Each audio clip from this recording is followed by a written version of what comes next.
Hi everyone and welcome back to another video. So if you want better answers, faster responses, or more advanced reasoning, switching between AI models in Perplexity AI lets you choose the best tool for your tasks. Okay, so in this guide, I will show you step by step how to switch between AI models in Perplexity AI effectively. So first thing first, open Perplexity AI. Okay, go to perplexity.ai or open the mobile app, log into your account and get ready to switch. Now start a new query. Okay, so like this, for example, we are already in a new query.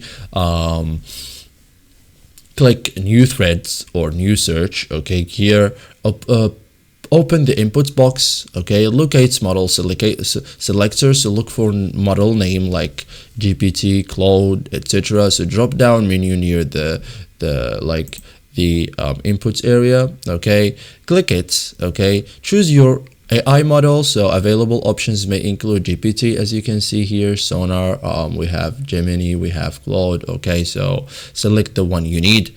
Ask your question, type your query, submit it. The selected model will generate the answer. Okay, switch model for comparison, for example, change model, ask the same question again, compare results. Okay, to get better insights. Okay, use the right model for the task. So for example, research, we have Claude and advanced models. Quick answers, we have default models. Writing, we have creative models. Okay, so that's it guys for today's video. Thank you for watching and see you guys in the next tutorial.